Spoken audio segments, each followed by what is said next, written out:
Hegde mega fertility camp మా యొక్క అన్ని బ్రాంచీల్లో అపాయింట్మెంట్స్ కొరకు సంప్రదించండి 8880747474. అంకల్ భోజనానికి రండి అన్నట్టు ఆ గాడిదని కూడా మింగడానికి రమ్మని. ఈ పిల్ల తిట్లు విని 10 రోజుల్లో వాడు పారిపోకుండా చూడు.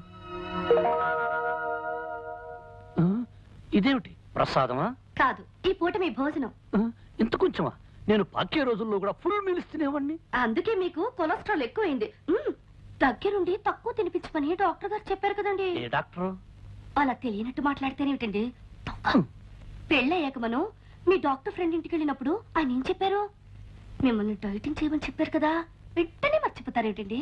ఇది డైటింగ్ లో లేదు, ఉపవాసంలో ఉంది. నిజమేనమ్మా, మరీ కొంచెం అన్నం తిని ఎలా ఉండగలడమ్మా? మీరు ఊరుకోండి. నా భర్త ఆరోగ్యం మంచి చెడ్డ అన్ని నేనే చూసుకోవాలి కదా. అది కాదు కళ్యాణి, అర్ధరాత్రి ఆకలేసి హరేమంటే ఎందుకు ఆకలిస్తుంది? ఫస్ట్ క్లాస్ విటమిన్స్ కలిపిన జ్యూస్ తయారు చేశాను. ఓ జ్యూస్ ఉందా? బతికించావు. వీళ్ళు తొందరగా పట్ట. విష్ణు, నీ ఆరోగ్యాన్ని ఇంతలా చూసుకునే భార్య దొరకటం నిజంగా నీ అదృష్టమే. మరి ఎవరు అనుకున్నావో, షీఈ్ మై డాటర్. ఆహా, అన్నం కొంచెం పెట్టినా కొంచెం జ్యూస్ తీసుకొచ్చావు. థ్యాంక్స్. తాగండి. 20 పచ్చి కోకలు కలిపిండి తయారు చేశాను. నాకొద్దు అంకుల్. నో విష్ణు, తాగు. It's as good as medicine. yes, అందులో ఐరన్ కంటెంట్ ఉంది, తాగేయ్. ఐరన్ ఉందా? అయితే నువ్వు తాగు. చూడండి డాడీ, తాగమని చెప్పండి. విష్ణు, కమాన్ నాకొద్దు అంకుల్. ఏం పర్వాలేదు, నేను చెప్తాగా, తాగు. నాకొద్దు.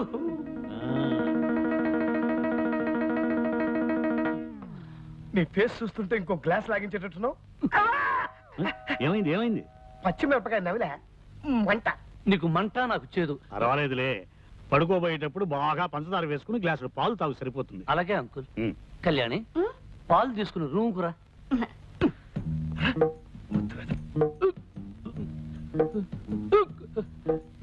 ఏమే, నన్ను పస్తు నుంచి హింసించాలనుకుంటున్నావా? నా కాకరకాయ రసం ఇచ్చి కడుపులో తిప్పేటట్టు చేస్తావా? నాకు లైఫ్ అండ్ డెత్ సమస్య ఉండేలా వచ్చాను గానీ, లేకపోతే నిన్ను ఆ చెట్టు కింద లాయర్ గాని నా కాళ్ళ మీద పడేటట్టు చేసి కాకరకాయ కరకర నమిలేటట్టు చేసేవాడిని. ఇదిగో, నన్ను ఏవే పోవే రావే ఓసే అని పిలవద్దు చెప్పానా లేదా? నువ్వు కుంకుడుగాయ రసాలు మిరియాల కషాయాలు ఇస్తుంటే నిన్ను మర్యాదగా పిలవ. కళ్యాణి, ఇదిగో అత్తగారు నా కోసం పాలు తెచ్చినట్టుంది, పోయి తే.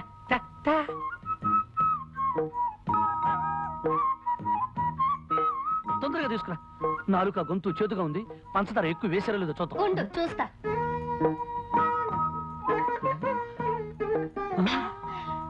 పంచదార సరిగ్గా సరిపోయింది. ఆహా, గేదె కుడితే తగినట్టు ఏం తగేవే. కుళ్ళిపోయిన ఉల్లిపాయ మొహం.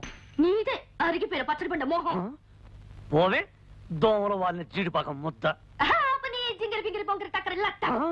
ఏమిటి అంత పొడవుగా ఉంది? ఇంకా చాలా పొడుగుంది. దీనికి అర్థం చెప్తే నీ ప్యాంట్ ఫ్యాన్ కి బిగించి ఊరేసుకుని చస్తావు. ఇదిగో, నువ్వేం తిట్టినా భరించి కూర్చోడానికి నేను లంగా ఓణి వేసుకుని కూర్చోలేదు. దెబ్బకు దెబ్బ, వేటుకు వేటు. నిరసన దాకనే తర్వాత చెప్తాను పని. వచ్చమ్మతల్లో అవునంకు, మా అమ్మకి నేను పుట్టక ముందు పుట్టిన వాళ్ళందరూ పుట్టగానే డమా చచ్చిపోయారు. చివరికి మా అమ్మగారు ఈ పుర్లు దండాల వ్రతం చేయబట్టి నేనొక్కడినైనా బ్రతికాను. అలాగా? అంతేకాదు, మా ఇంటి కోడళ్ళు ఎవరైనా వ్రతం చేయకపోతే ఆ అరిష్టం అంతా పుట్టే పుట్టలకు తగిలి టపా పోతారు. అందుకని ఈ పొర్లు దండాల వ్రతం మీ అమ్మాయి చేత చేయించాలని నా నిర్ణయం. దానికే ఉంది అల్లుడు గారు, అలాగే చేద్దాం. మరి నిర్ణయానికి కళ్యాణి ఒప్పుకుంటుందా అని? ఎందుకు ఒప్పుకోదు? నేను చెప్పి ఒప్పిస్తాగా. చెవిటాడి మీరనేది నేను 100 సార్లు గుడి చుట్టూ పొర్ల దండాలు పెట్టాలా? నా వల్ల కాదు. అలా అనకమ్మా, విష్ణు చాలా సెంటిమెంటల్ గా చెప్పాడు. నీకు పుట్టే పిల్లలు ప్రాణం లేకుండా పుడితే నేను భరించలేనమ్మా. నా మాట మీద గౌరవం ఉంచి ఇంకేం మాట్లాడకమ్మా. నేను చెప్పినట్టు చెయ్యి. Good girl. ఆనంద్, అమ్మాయితో అన్ని చెప్పాను, ఒప్పుకుంది. రేపొద్దుటే పొర్లు దండాలకు ఏర్పాటు. అలాగే బాబాయ్ గారు.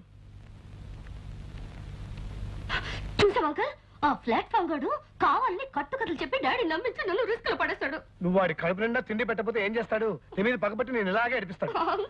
అడ్జస్ట్ అయిపోమ్మా. నువ్వు కాసేపు కళ్ళు మూసుకుని రోడ్డు రోలర్ లాగా 4 సార్లు పొర్లు, నీకు పుణ్యము దక్కుతుంది. మనం ఆడే నాటకం కూడా బయటపడతాం.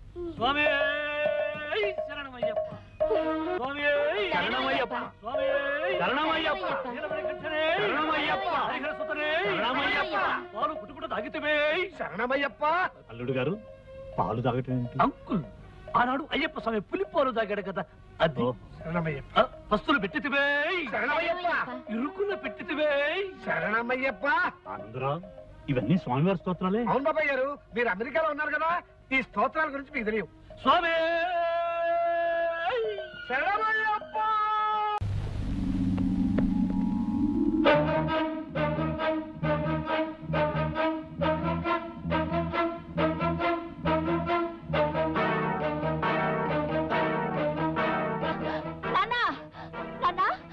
కళ్యాణక మెళ్ళో తాళి పుట్టలేదు. ఏమిటి నువ్వు మాట్లాడేది? నిజమా? అవును నాన్న, కళ్యాణక మెళ్ళో తాళి పుట్టలేదు. ఎంత మంచి వారు చెప్పావమ్మా. చాలు, ఈ పాయింట్ చాలు. వెంటనే పథకం రెడీ. ఈ విషయం అన్నయ్యకి చెప్పి ఆ విష్ణు గారు ఆట కట్టి. అన్నయ్య అన్నయ్య అన్నయ్య. ఒరే సోములు, అన్నయ్య ఎక్కడరా? అయ్యగారు ఇంట్లో లేరు బాబు. అన్నయ్య అన్నయ్య. ఒరే చిట్టి, అన్నయ్య ఎక్కడరా? మరి కొండకెళ్ళడానికి గుండు కొట్టించని డబ్బులు ఇస్తారా? ఆస్తి మంది అవ్వాలే కానీ నిన్ను అన్ని కొండలకి తీసుకెళ్లి గుండు మీద గుండు కొట్టిస్తారు వేదవా. చెప్పెక్కడికి వెళ్ళాడు? పొద్దున్నే లేటండి వాళ్ళకి ఇంకెళ్ళారండి. ఒరే నువ్వు అటువైపు వెళ్ళు, నేను ఇటువైపు వెళ్తాను. అన్నయ్య ఎక్కడ కనిపించినా సరే కళ్యాణి మెడలో తాలిపొట్టు లేదు, ఇదంతా దొంగ నాటకం అని చెప్పే. మరి నేనండి నువ్వు అటువైపు వెళ్ళు. అన్నయ్య అన్నయ్య అన్నయ్య. ఎదురన్నా ఎదురన్నా ఎదురన్నా. త్వరా! ఎత్తరా, ఎవరన్నా? అన్నయ్య అన్నయ్య ఎదురన్నా ఎదురన్నా. అన్నయ్య అన్నయ్య. త్వరా! ఎత్తరా! ఏడున్నావు త్వరా? అన్నయ్య నిజం బయటపడిపోయింది. కళ్యాణికి పెళ్లి కాలేదు. ఆ వచ్చిన వాడు ఎవడో సెటిల్మెంట్ దొంగ వెళ్ళిపోయి ఉంటాడు. వాళ్ళు ఆడుతున్నది నాటకం అన్నయ్య. ఏమిట్రా నీ పిచ్చివాగుడు? ఇది పిచ్చివాగుడు కాదన్నయ్య. కళ్యాణి మెడలో తాలిపట్టు లేదు. కావాలంటే నువ్వే స్వయంగా వెళ్ళి చూడు. త్వరా! ఎత్తరా! ఏడున్నావు త్వరా? విష్ణుబాబు, నువ్వు దొంగ బాబు అన్న విషయం తెలిసిపోయింది. కళ్యాణమ్మ మెళ్ళో తాలిబొట్టలేదన్న విషయం ఇంట్లో వాళ్ళందరికీ తెలిసిపోయింది. ఈ విషయం పెద్దయ్య గారికి చెప్పడానికి వెళ్తున్నాను. నువ్వు వెంటనే ఊరు వెళ్ళిపోవచ్చు. చెప్తా.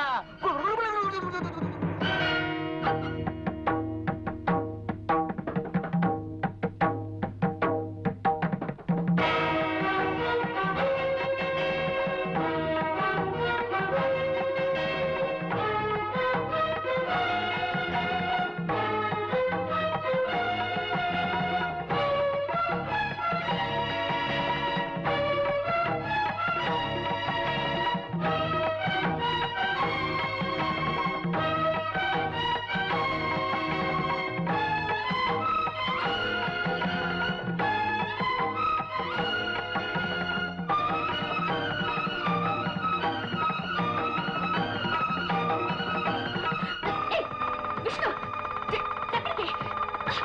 Idiot. చేయొద్దు. చేయొద్దు అనుకుంటే. ఎంత ధైర్యం నీకు? ఎక్కడికి తీసుకెళ్తున్నావు?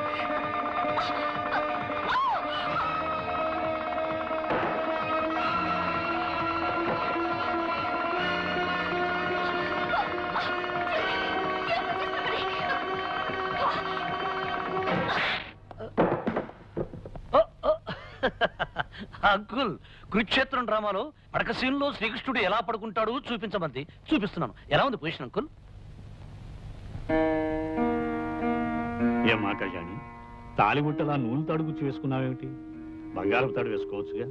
సిటీలో గోల్డ్ చైన్ ఆర్డర్ ఇచ్చాం అంకుల్. 2-3 రోజుల్లో కలెక్ట్ చేసుకోవాలి కదా కళ్యాణి. అంకుల్, మీరేమిటి ఇలా వచ్చారు? ఏం లేదు ఏం లేదు, ఏదో ఒకసారి మీ ఇద్దరిని చూడాలనిపించింది వచ్చాను. క్యారియన్ క్యారియన్.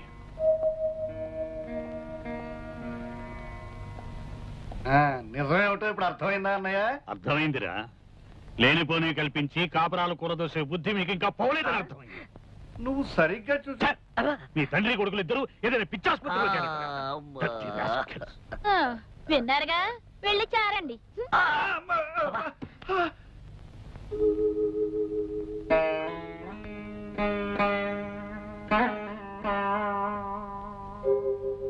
మనం ఆడే నాటకం బయటపడకుండా ఉండటానికి, ఆ పెద్ద ఆయన్ని కాపాడుకోవడానికి నాకింతకంటే వేరే ఆలోచన రాలేదు. మీరు నాకిచ్చే కిరాయికి తగిన రుణం తీర్చుకోవడం నా కర్తవ్యం. మీ దగ్గర తీసుకుంటున్న డబ్బుకి ఏమాత్రమైనా న్యాయం చేయకపోతే నేను కిరాయి మనిషిని అవుతానే కానీ నిజమైన మనిషిని కాను.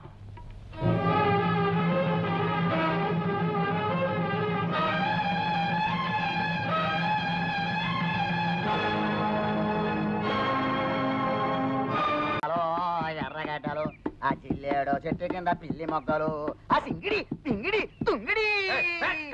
నాన్న కళ్యాణి మెడలో తాళి లేదని చెప్పడానికి నేను పెదనాన్న దగ్గరికి ఎంత స్పీడ్ గా పరిగెత్తానో తెలుసా? మనం స్పీడ్ గా పరిగెత్తాం సరేరా, కానీ మనకంటే స్పీడ్ గా విష్ణుగాడండి మన పథకం అంతా చెడగొట్టేశాడే.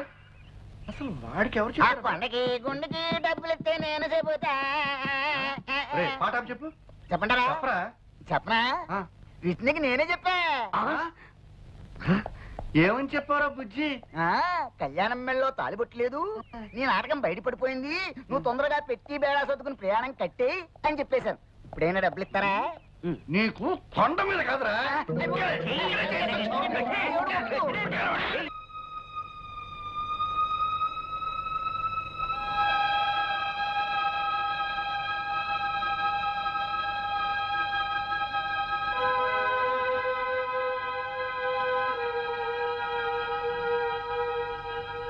కళ్యాణి, ఏంటమ్మా ఇక్కడ కూర్చున్నా? ఇవిగో పాలు.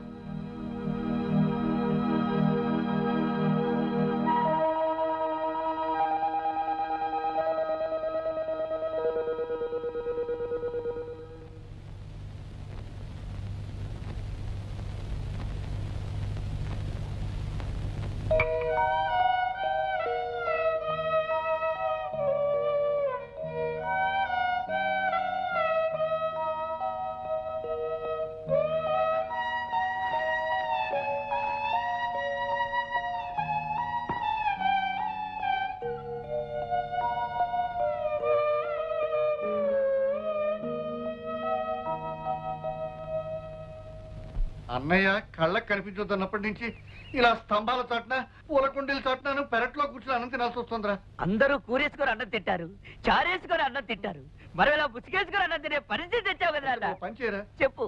ముసుగు తీసేసి గడ్డి తిను. అబ్బా ఏమండి, అమ్మాయిని చూసేలేని మగపిల్లి వారు ఈ రోజు వస్తున్నారట. వాళ్ళొచ్చి పెద్ద ఆయన్ని కలిసి మీరు చెప్పిన గొప్పలన్నీ అబద్ధాలని చెప్తే ఏమవుతుందో తెలుసా? ఏమవుతుంది? ఏమవుతుందా? ముసుగేసుకుని అన్నం తింటాను కూడా నోరుండదు, నోట్లో చెయ్యి ఉండదు, తలకాయ ఉండదు. నోరు మియ్యరా. పరిస్థితి అంతవరకు రాకుండా మంచి పథకం వేస్తాను. పెళ్లివారు వస్తున్న కారుకి మధ్యలోనే బ్రేక్ వేసి వాళ్ళని సైంధవుళ్ళ ఆపేస్తాను. డాడీ, అప్పనాన్న, పితాజీ, బాపు. రేయ్, ఏదో ఒక వెరైటీలో పిలిచాడవరా. బాపు, పిలు. పెళ్లి వారి కారు ఎట్నుంచి వస్తుందని నీ ఉద్దేశం? ఎట్నుంచా? ఆ చెట్ల మధ్య నుంచి వస్తుందిరా. ఓహో, పెళ్లి వారి కారు చెట్ల మధ్య నుంచి. కొత్త సన్యాసి కంకిపాడు నుంచి వచ్చా కానీ ఇటు నుంచి వస్తుంది, పట్టణం నుంచి వచ్చా కానీ ఇటు నుంచి వస్తుంది. పెళ్లివారు పట్టణం నుంచి వస్తారు కనుక ఇటు పక్క నుంచి. నువ్వు మాట్లాడినట్టు పెళ్లివారు కారు వెళ్ళిపోతుంది. ఆపని చెప్పు. పరిగెత్తు. గట్టిగా వెళ్ళవా? నాన్సెన్స్. ఏమిటిదంతా? ఈ ఎస్టేటు ఆస్తిపాస్తులు అన్ని తనవేనని వాడు మీతో చెప్పడం, అది మీరు నమ్మి వాడి కూతురుతో పెళ్లికి ముహూర్తం నిశ్చయించుకోవడానికి రావటం చాలా విచిత్రంగా ఉంది. ఎరా, వీళ్ళకి అబద్ధాలు చెప్పి నా కళ్ళు గప్పి ఈ పెళ్లి చేద్దాం అనుకుంటున్నావా? అది కదన్నయ్య, నేను అలా చెప్పడంలో నా ఉద్దేశం. Don't talk. నా పరువు ప్రతిష్టలకి మచ్చ తెచ్చే ఏ విధవా ఇక్కడ ఉండటానికి నేను ఒప్పుకోను. వెంటనే నీ పెళ్ళాం బిడ్డలు తీసుకుని ఈ ఎస్టేట్ విడిచి వెళ్ళిపో.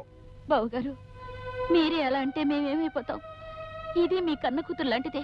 ఈ పెళ్లి ఆగిపోతే దీని బ్రతుకు అన్యాయం అయిపోతుంది. ఆ బుద్ధి నీ భర్తకు ఉండాలి.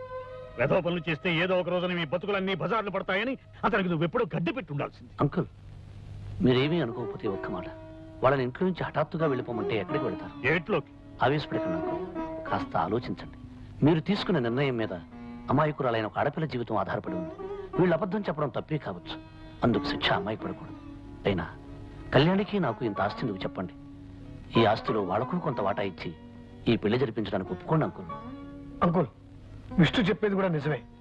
ఎంత కాదనుకున్నా వాళ్ళు మీకు పరాయి వాళ్ళు కాదుగా. అంకుల్, ప్రతి ఒక్కరికి సహాయం చేసే పెద్ద మనసున్న మీరు నా మాట కాదనకండి. అందరి చేత దేవుళ్ళలా చూడబడే మీరు వాళ్ళని క్షమించి ఉపకారం చేయండి. విష్ణు, పట్టుదలొస్తే నేనెవరి మాట వినే మనిషిని కాను. కానీ నీ మంచితనంతో నువ్వు నన్ను ఆకట్టుకున్నావు. నీ మాట కాదన్నా. అలాగే లక్ష్మి పెళ్లి జరిపిద్దాం. ప్రామిస్?